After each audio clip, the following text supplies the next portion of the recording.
Well, the American left has celebrated Venezuela's socialist economic model for a long time and called for its imitation elsewhere. Unfortunately, as you just saw, the model appears to be encountering some fairly predictable difficulties recently, with violence, political unrest, and even starvation now sweeping the country, which, by the way, does not have toilet paper.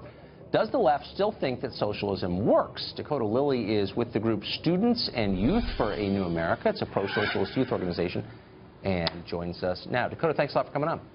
Thank you. So do you see a pattern here? I mean, it's not just Venezuela, but it's also, I don't know, 1970s Bulgaria and Romania and Albania and the Soviet Union and Cuba and North Korea. And every country that has tried this economic system winds up in poverty. So do you see a connection between all of these cases? Well, Tucker, what I think is extremely important is we need to acknowledge that what Venezuela is currently facing right now is terrorism at the hands of the opposition. The opposition has bombed schools, they've bombed buses, they've taken wiring and strung it across roads to behead cops on motorcycles.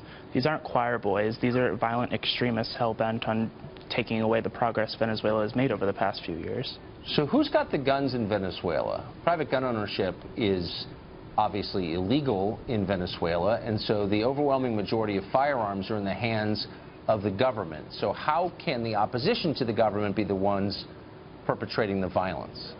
Well, Tucker, if you look at the casualties that have happened in the past few months in these protests, the majority of those that have been killed have been trade unionist leaders, have been dedicated Chavistas, have been people on the left. So obviously the ones that are being targeted are those that support the government. Dakota, I don't want to rock your world, but I think reliable statistics probably pretty hard to come by under the Maduro government, I would say, which controls, of course, all the statistics coming out of Venezuela. But the bottom line is the country has had a socialist government for over 10 years. It's become poorer every year, despite having the world's largest oil reserves.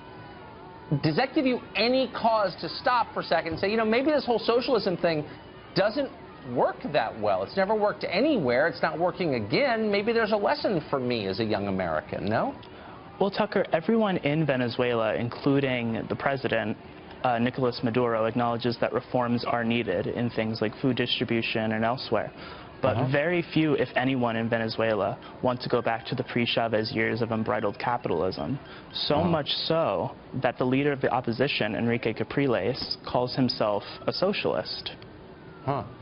Presumably he means something different by that. Is your Spanish pretty good? I mean, do you have a pretty good handle on popular opinion in Venezuela? How would you know what the majority of people in Venezuela want? Well, I mean, all you have to do is look at the astounding amount of elections that have been held over the past few years, ever since the early 2000s when Chavez came in. People have come out time and time again to vote for the United Socialist Party, to vote for constitutional referendums, and to vote for Hugo Chavez and Nicolas Maduro in elections that have been certified by international observers like the Carter Center. So you really think that the government of Venezuela is on the level, that it is a purely democratic government, that it's basically successful economically? How can you think that? I mean, have you spent a lot of time there? Have you talked to a lot of people about it? I mean, like, what gives you that idea?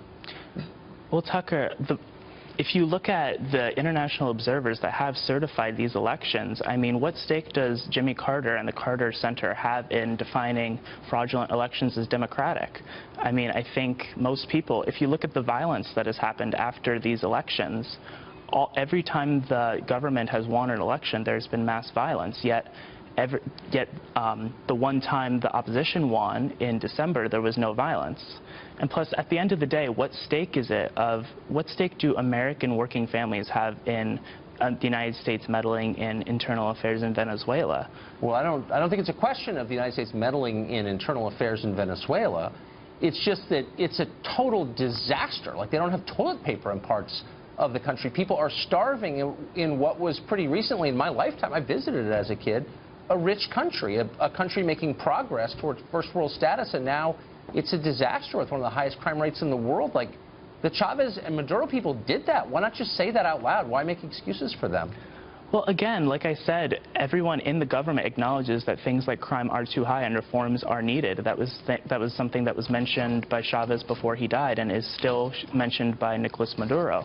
But in terms of economics, the sanctions that the United States has put on Venezuela and the hoarding done by multinational corporations in Venezuela certainly doesn't help the situation. Okay, but that's not the real problem. I mean, look, the Supreme Court shut down the Congress in Venezuela. If you believe in democracy and you think people ought to have some say in their government, if the government's shutting down the Congress, I mean, that's authoritarian. And again, as an American, why would you make excuses for that? I mean, there's no like, you're not Venezuelan. You don't have to pretend that this is going well. It's a total disaster. Why not just say so? Well, Tucker, I mean, if you look at the accusations that were leveled against the National Assembly, they were legitimate accusations. People believed that certain members of the National Assembly had been illegally inaugurated, and that's why the Supreme Court struck it down, which was then rescinded just a few days later. So, I mean, it's not like there aren't checks and balances. You're so young. It's not like there's not a process.